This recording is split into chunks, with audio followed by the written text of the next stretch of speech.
இந்த 2026 தேர்தல் என்பது இலவசங்களுக்கான போர். அது அப்படி தான் சொல்லணும்.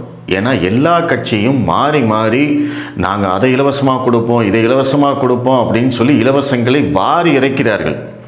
இன்னும் கொஞ்ச நாள் போச்சு அப்படின்னா நீங்கள் பிறந்தா மட்டும் போதுங்க, எல்லாமே ஃப்ரீங்க அப்படிங்கிற ரேஞ்சுக்கு வந்துடுவாங்கன்னு நினைக்கிறேன். நேற்று மகளிர் தின விழாவில் பேசிய விஜய் அவர்கள் அவருடைய சார்பில் இலவசங்களை அறிவிச்சிருக்கார். அதுவும் சாதாரண இலவசங்கள் இல்லை, பயங்கரமான இலவசங்கள் அப்படின்னு தான் சொல்லணும். அது என்னென்ன அப்படிங்கிறத பார்ப்போம். ஏன்னா ஏற்கனவே திமுக அதிமுக என்னென்ன இலவச திட்டங்கள் கொடுக்குறாங்க அப்படிங்கிறது உங்களுக்கு தெரியும். விஜய் என்ன கொடுக்குறாரு அப்படிங்கிறதையும் பார்த்தோம் அப்படின்னா நம்ம மொத்தமாக வச்சு பேசலாம். மதிப்புமிகு மகளிர் திட்டம் அப்படின்னு சொல்லிட்டு 60 வயசுக்கு கீழே இருக்கிறவங்களுக்கு மாதம் 2500 ரூபா நிதியுதவி கொடுக்க போகிறாங்க. காமராஜர் கல்வி உரிமை திட்டம் அப்படிங்கிற பேரில் 1ஆம் வகுப்புலேருந்து 12ஆம் வகுப்பு வரைக்கும் படிக்கக்கூடிய அனைத்து மாணவர்களுக்கும் வருடத்திற்கு 15,000 ரூபாய் நிதியுதவி கொடுக்க போகிறாங்க. அன்னபூரணி சூப்பர் 6 அப்படின்னு சொல்லிட்டு வருஷத்துக்கு 6 சிலிண்டர்கள் இலவசமாக கொடுக்க போறாங்க. வெற்றி பயண திட்டம் அப்படிங்கிற பேரில் அனைத்து பேருந்துகளிலும் மகளிருக்கு இலவச பயணங்கள். பெண்கள் மற்றும் குழந்தைகள் பாதுகாப்புக்காக ராணி வேலுநாச்சியார் படை அப்படிங்கிற பேரில் சாதாரண உடைகள் அணிந்த ஒரு காவல் படையை அறிவிக்க போறதா சொல்லியிருக்காரு திரு விஜய் அவர்கள். நேற்று விஜய் அவர்கள் அறிவித்த இந்த இலவச திட்டங்கள் அனைத்தும் எங்கிருந்து எடுக்கப்பட்டது என்றால், ஆந்திராவில் சந்திரபாபு நாயுடு ஆட்சியில் ஏற்கனவே அமலில் இருக்கும் அனைத்து திட்டங்களையும் தான் அப்படியே காப்பி அடித்து விஜய் இங்கே சொல்லியிருக்கார். சரி, இலவசங்களில் என்னங்க காப்பி, அங்கே கொடுக்கறது தான் இங்கேயும் பேரை மட்டும்தானே மாற்றி வைக்கணும் அப்படின்னு சொல்கிறத நான் புரிஞ்சுக்கிறேன். ஆனால் இத்தனை இலவசங்களுக்கும் பணம் எங்கே அப்படிங்கிற கேள்வி தான் நம்மளுக்கு மிக முக்கியமாக இருக்குது.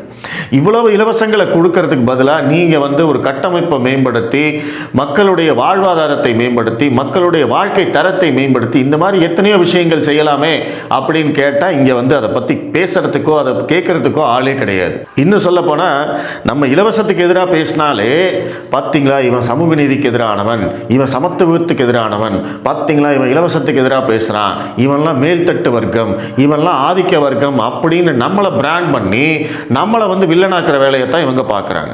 இலவசங்கள் அப்படிங்கிறது ஆரம்ப காலகட்டத்திலிருந்து இருக்குது, நம்ம அதை மறுக்க முடியாது. ஆனால் அது எல்லாமே பார்த்தீங்கன்னா ஒரு டார்கெட்டட் ஆடியன்ஸுக்கான மட்டும்தான். இப்போ விவசாயிகளுக்கு இலவச மின்சாரம்னு கொடுக்குறோம், எல்லா விவசாயிகளுக்கும் கொடுக்குறோமா? இல்லை.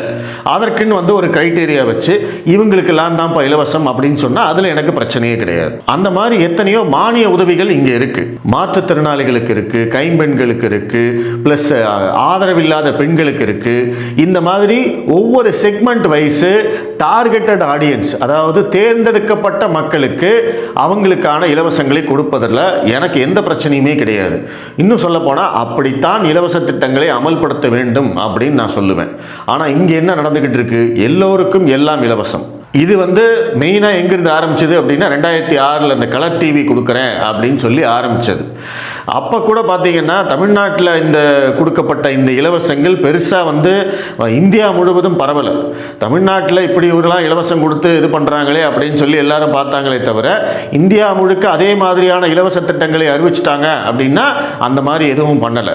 ஆனால் 2021 திமுக அறிவித்த இலவச திட்டங்கள், முக்கியமாக மகளிருக்கு இலவச பேருந்து, மகளிர் உரிமை தொகை, இது இன்னைக்கு இந்தியா முழுவதும் பரவிடுச்சு. இது எப்படி நடந்தது அப்படிங்கிறது தான் மிக முக்கியம். 2023 கர்நாடகா மாநிலத்தில் சட்டமன்ற தேர்தல் வருது. அந்த சட்டமன்ற தேர்தலில் காங்கிரஸ் கட்சி கொடுத்த வாக்குறுதிகள் அனைத்தும் எதுன்னு பார்த்தீங்கன்னா, 2021 திமுக என்னென்ன வாக்குறுதிகள் கொடுத்தாங்களோ அதை அப்படியே பேரை மாற்றி கர்நாடகாவில் காங்கிரஸ் கட்சி கொடுத்தது. அந்த காலகட்டத்தில் பிரதமர் மோடி அவர்களாகட்டும், பாஜகவினராகட்டும் இலவசங்களுக்கு எதிரான மனநிலையில் இருந்தாங்க. நீங்கள் அந்த காலகட்டத்துடைய மோடி அவர்களுடைய ஸ்பீச் எடுத்து பார்த்தீங்கன்னாவே தெரியும், இலவசங்கள் நம்ம நாட்டுக்கு எதிரி, நம்ம நாட்டுடைய வளர்ச்சிக்கு எதிரி அப்படின்னு அவர் பேசியிருப்பார். சட்டமன்ற தேர்தலில் காங்கிரஸ் கட்சி இவ்வளவு இலவச வாக்குறுதிகளை கொடுத்தாலுமே பாஜக அதற்கு ஈல்டாகலை. அவங்க எப்பவும் போல ஒரு தேர்தல் அறிக்கையை கொடுத்து வளர்ச்சிக்கான அல்லது பொதுமக்களுக்கான ஒரு தேர்தல் அறிக்கையை கொடுத்து அவங்க தேர்தலை சந்திக்கிறாங்க. ஆனால் தேர்தலில் பாஜக தோல்வியிடுகிறது. அதற்கு மிக முக்கியமான காரணமாக பார்க்கப்பட்டது காங்கிரஸ் கட்சி கொடுத்த இலவச வாக்குறுதிகள். அந்த இலவச வாக்குறுதிகளை உடனடியாக நிறைவேற்றுவோம், அதற்கு மிகப்பெரிய அளவுக்கு நிதி முதலீடு வேணும் அப்படின்னு சொல்லி அது ஏகப்பட்ட பிரச்சனைகள்லாம் நடந்துகிட்டே இருந்தது. ஆனால் பாஜக என்ன பண்ணுறாங்க, இந்த தேர்தலிருந்து, இந்த தேர்தல் தோல்வியிலிருந்து அவங்க பாடம் கற்றுக்கிட்டாங்க. ஓகே, இதுக்கு மேலே நம்மளும் வந்து இலவசத்துக்கு எதிராக பேசிக்கிட்டு இருந்தோம்னா இப்படியே ஒவ்வொரு மாநிலத்தையும் காங்கிரஸ் கட்சிக்கிட்ட இழக்க வேண்டி இருக்கும். காங்கிரஸுக்கும் வந்து ஒரு வெற்றிக்கான ஃபார்முலா கிடச்சிருச்சு. என்ன? இலவசங்களை கொடு, மக்களுடைய ஓட்டை வாங்கு, ஜெயிச்சு ஆட்சிக்கு வந்துரு. இது வந்து அவங்களுக்கு ஒரு ஃபார்முலா. திமுக ஏற்கனவே அதே மாதிரி ஃபார்முலாவில் ஜெயிச்சிட்டாங்க, காங்கிரஸ் அதே மாதிரி ஃபார்முலாவில் ஜெயிச்சிட்டாங்க. இப்போ காங்கிரஸ் அடுத்து செய்ய வேண்டியதெல்லாம் என்னவா இருந்தது? அடுத்தடுத்த மாநிலங்களில் வரக்கூடிய தேர்தல்களில் இதே மாதிரி இலவச அறிவிப்புகளை கொடுத்து தேர்தலில் ஜெயிப்பது தான் காங்கிரஸ் செய்ய வேண்டிய ஒரே வேலையாக இருந்தது. ஆனால் இந்த இடத்துல தான் பாஜக என்ன பண்ணுறாங்க, அவங்க முடிச்சுக்கிட்டாங்க. ஓகே, இதை இப்படியே விட்டோம் அப்படின்னா நம்மளுடைய ஆட்சியை பறி போயிடும் அப்படின்னு சொல்லிட்டு கர்நாடகா தேர்தல் முடிஞ்ச உடனே அடுத்து மத்திய பிரதேச தேர்தல் வர்றதா இருந்தது. மத்திய பிரதேச மாநில முதல்வராக இருந்த சிவராஜ் சிங் சௌகான் என்ன பண்ணுறாரு அப்படின்னா, திமுக அறிவித்த இந்த மகளிர் உரிமை தொகை திட்டம், காங்கிரஸ் அறிவித்த அந்த மகளிருக்கான சிறப்பு நிதி உதவி திட்டம், இது எல்லாத்தையும் எடுத்து அங்கே வந்து உடனடியாக அறிவிக்கிறார். மாதம் 2000 ரூபா அப்படின்னு சொல்லி அறிவித்து அதை உடனடியாக அமல்படுத்தவும் செய்கிறார். பணத்தையே போட்டாச்சு. மத்திய பிரதேச மாநிலத்தில் முதன்முறையாக இந்த மகளிர் உரிமை தொகை அந்த மகளிருக்கு வந்து பணமே போய் சேர்ந்த போது பார்த்தீங்க அப்படின்னா இந்தியாவில் வேறு எந்த மாநிலத்திலும் இந்த திட்டம் நடைமுறையில் இல்லை. அதாவது வாக்குறுதியாக இருந்தது. இப்போ நீங்கள் திமுக எடுத்துக்கிட்டிங்கன்னா 2021 வந்த உடனே கொடுத்தாங்க. ஆனால் 2023 செப்டம்பர் மாதம்தான் அவங்க இந்த திட்டத்தை நடைமுறைப்படுத்துகிறார்கள். அண்ணா பிறந்த நாள் வருது, அதனால் நடைமுறைப்படுத்துகிறோம் அப்படின்னு சொன்னாங்க. ஆனால் அதை விட முக்கியமான காரணம் என்னன்னா 2024 வரக்கூடிய நாடாளுமன்ற தேர்தலில் ஜெயிக்கணும் அப்படிங்கிறதுக்காகத்தான் அவங்க திட்டத்தை அமல்படுத்துகிறாங்க. அப்போது இந்த 2023 செப்டம்பர் மாதம் தமிழகம் இந்த திட்டத்தை அமல்படுத்துவதற்கு முன்னதாகவே மத்திய பிரதேச மாநிலத்தில் பாஜக இந்த திட்டத்தை அமல்படுத்தி விட்டது. ஸோ அப்போ இந்தியாவிலேயே முதலாக மகளிர் உரிமை தொகை கொடுத்த மாநிலம் எதுன்னா மத்திய பிரதேசம், கொடுத்த கட்சி எதுன்னா பாஜக. ஸோ உரிமை தொகை கொடுக்குறாங்க, ப்ளஸ் மேலும் சில இலவச திட்டங்களை கொடுக்குறாங்க. அடுத்த 6 மாதம் 7 மாதத்துக்கு அப்புறம் தேர்தல் வருது, தேர்தலில் பாஜக வெற்றி பெறுகிறது. ரைட்டு, இதுதான் ஃபார்முலா அப்படின்னு முடிவு பண்ணி எல்லா மாநிலத்திலும் அதையே இம்ப்ளிமெண்ட் பண்ணுறாங்க. ஹரியானாவாகட்டும், மகாராஷ்டிராலையும் கிட்டத்தட்ட அதே தான் நடந்தது. இவங்க வந்து அது நடந்தது, இது நடந்தது, ஓட்சோரி அப்படி இப்படின்னு சொல்கிறாங்க. ஆனால் உண்மை என்ன? ஏற்கனவே பாஜக அரசாங்கம் இருக்குது. நான் தேர்தல் முடிஞ்சு வந்ததுக்கு அப்புறமா நான் இந்த மாதிரி இலவசங்கள் கொடுப்பேன் அப்படின்னு சொல்கிறத விட, இப்போ ஆட்சியில் இருக்கேன், நான் இப்போவே கொடுக்குறேன், இந்த மாதம் 2000 ரூபா 1500 ரூபா அப்படின்னு சொல்லி கொடுத்து மக்கள் தேர்தலுக்கு முன்னாடியே கிட்டத்தட்ட ஒரு 6 மாதம் 7 மாதம் பார்த்தீங்கன்னா மக்களுடைய அக்கௌண்ட்டில் பணம் போயிடும். அப்போ மக்கள் யாருக்கு ஓட்டு போடுவாங்க? ஏற்கனவே கொடுத்தவங்களுக்கு தானே ஓட்டு போடுவாங்க. ஸோ அதுதான் இங்கேயும் நடந்திருக்கு.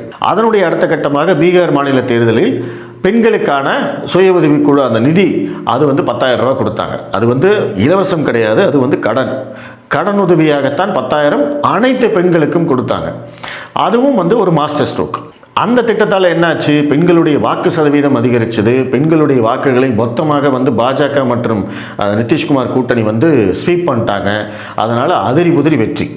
ஸோ இப்போ அதே ஒரு மாடலை இங்கே தமிழ்நாடும் இப்போ பின்பற்றுறாங்க.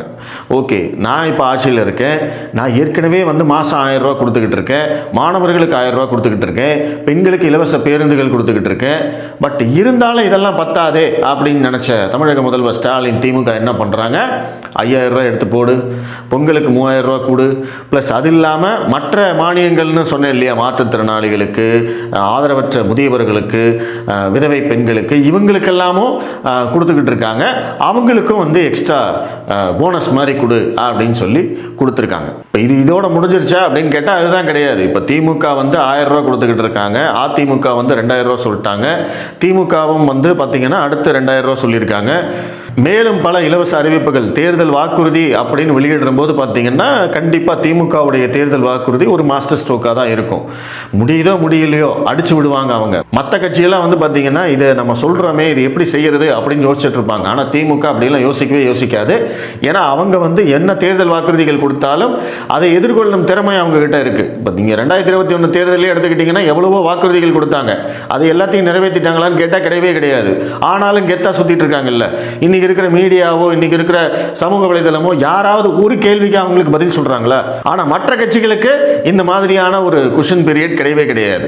மற்ற கட்சிகள் வந்து என்ன தப்பு பண்ணாலும் உடனடியாக வந்து ஊடகங்கள் கேள்வி கேட்கும், மக்கள் கேள்வி கேட்பாங்க, எல்லாத்துக்கும் அவங்க பதில் சொல்லியே ஆக வேண்டிய கட்டாயம் இருக்கு. திமுகவுக்கு அந்த கட்டாயம் இல்லை. ஸோ அதனால வந்து அவங்க கண்டிப்பாக தேர்தல் அறிக்கையில் ஒரு மிகப்பெரிய இலவசங்களையே இறக்குவாங்க அப்படிங்கிறதுல மாற்று கருத்தே இல்லை. அதனுடைய வழியாக தான் இன்னைக்கு வந்து விஜய் அவர்களும் இதே மாதிரி இலவசங்களை கொடுத்துருக்காரு. இந்த இலவசங்களை எல்லாம் கொடுக்கறதுக்கு நிதி எங்கே அப்படின்னு கேட்டால் யாருமே பதில் சொல்ல மாட்டாங்க. அதையெல்லாம் நாங்கள் சமாளிப்போம் அப்படின்னு மட்டும்தான் சொல்லுவாங்க. என்னை பொறுத்த வரைக்கும் இந்த மகளிர் உரிமை தொகையாகட்டும், இலவச பேருந்து பயண திட்டமாகட்டும், இல்லை மாணவர்களுக்கு கொடுக்கக்கூடிய பணமாகட்டும், இது எல்லாமே நல்ல திட்டங்கள் தான். அதில் எனக்கு மாற்று கருத்தே கிடையாது. ஆனால் நான் சொல்லக்கூடியது என்ன அப்படின்னா, யாருக்கு தேவையோ அவங்களுக்கு கொடுங்க. இலவச பேருந்துகள்னு சொல்கிறீங்களா, இலவச பேருந்துகள்னு திட்டத்தை வைங்க. எந்த பெண்களுக்கு தேவையோ அவங்க தேடி வந்து அந்த திட்டத்தை அவைல் பண்ணிக்கிட்டோம், அவங்க வாங்கிக்கிட்டோம்.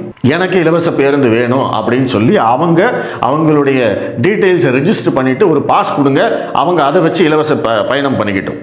அதில் எனக்கு எந்த பிரச்சனையுமே இல்லை. மகளிர் உரிமை தொகையா நிறைய கண்டிஷன்ஸ் போடுங்க. இவங்களுக்கெல்லாம் தான் கொடுக்க போகிறோம் அப்படின்னு சொல்லி கண்டிஷன்ஸ் போட்டு அவங்களுக்கெல்லாம் கொடுங்க. ஆனால் எல்லாத்துக்கும் எல்லாமே இலவசம் அப்படின்னு சொல்கிறது தான் இங்கே ஒரு மிகப்பெரிய பிரச்சனை.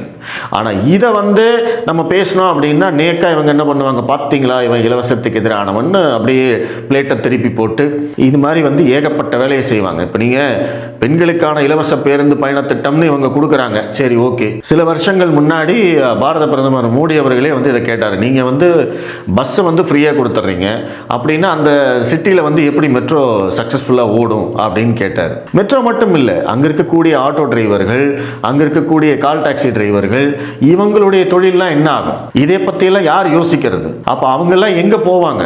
இப்போ அடுத்து வரக்கூடிய தேர்தலில் வந்து பார்த்தீங்கன்னா ஆண்கள் பெண்கள் அனைவருக்கும் இலவச பயணம்னு சொல்ல போகிறாங்க. அப்போ இந்த இனமே அழிஞ்சு போயிடுமே.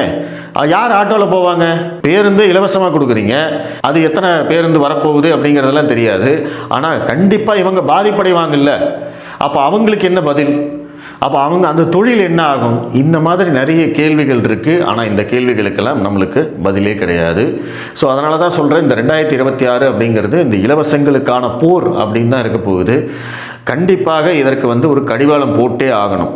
உச்சநீதிமன்றம் ஏற்கனவே ஒரு வழக்கு எடுத்திருக்காங்க. எந்த மாநிலமாக இருந்தாலும், இன்க்ளூடிங் பாஜக ஆளும் மாநிலம், காங்கிரஸ் ஆளும் மாநிலம், எல்லாத்துக்குமே இதற்கு வந்து ஒரு கடிவாளம் போட்டே ஆகணுங்கிறது காலத்தின் கட்டாயம்.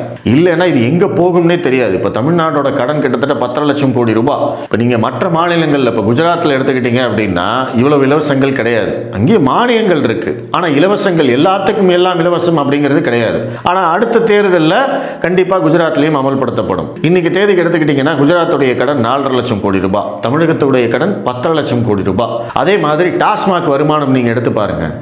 கடந்த 4 வருடங்களில் தமிழ்நாட்டுடைய டாஸ்மாக் வருமானம் மட்டும் கிட்டத்தட்ட 2,57,000 கோடி. அதே 4 வருடங்களில் தமிழகம் வாங்கியிருக்கக்கூடிய கடன் எவ்வளவுன்னு பார்த்தீங்கன்னா அதுவும் 2,57,000 கோடி. இது ரெண்டையும் சேர்த்தீங்கன்னா கிட்டத்தட்ட வந்து 5,10,000 கோடி ரூபாய் நம்மளுக்கு வந்து கடனாகவும் டாஸ்மாக் வருமானமாகவும் தமிழ்நாட்டுக்கு வந்திருக்கு. இதே காலகட்டத்தில் நீங்கள் குஜராத்துடைய வருமானத்தை எடுத்து பார்த்தீங்கன்னா இதே 4 வருட காலகட்டத்தில் குஜராத்துடைய மதுபான வருமானம், அங்கே வந்து மதுபானம் முற்றிலும் தடை செய்யப்பட்டது அப்படின்னாலுமே நீங்கள் பர்மிட் வாங்கி நீங்கள் வாங்கிக்கலாம். அப்படி அந்த வகையில் வந்து குஜராத்துக்கு வந்த வருமானம் அப்படின்னு பார்த்தீங்கன்னா இந்த 4 வருடங்களில் 12,000 கோடி ரூபாய். தமிழகத்துக்கு 2,57,000 கோடி ரூபாய், குஜராத்துக்கு வெறும் 12,000 கோடி ரூபாய். அதே இந்த 4 ஆண்டுகளில் தமிழகம் வாங்கிய கடன் எவ்வளவு? 2,57,000 கோடி ரூபாய். குஜராத் வாங்கிய கடன் எவ்வளவு? 1 லட்சம் கோடி ரூபாய். இப்போ இதில் வந்து எது கரெக்டான மாடல், எது வந்து சிறந்த மாடல்னு நீங்கள் சொல்லுங்கள். நாங்கள் வந்து பார்த்தீங்கன்னா எல்லாத்துக்கும் இலவசம் கொடுக்குறோம், எங்கள் மாநிலம் முன்னேறிய மாநிலம் அப்படின்னு சொல்கிறோம், அப்படி இப்படின்னு சொல்லிட்டு நீங்கள் கடனாக வாங்கி வச்சுக்கிட்டு நாங்கள் முன்னேறிய மாநிலம்னு சொல்கிறது வந்து நம்பர் 1 மாநிலமா? இல்லை கடனையும் வந்து அளவாக வாங்கி மதுபான விற்பனையும் கட்டுக்குள்ளே வச்சு மக்களுக்கு வந்து ஒரு தரமான வாழ்க்கையை கொடுக்கறது வந்து நம்பர் 1 மாநிலமா? நீங்களே டிசைட் பண்ணுங்கள்.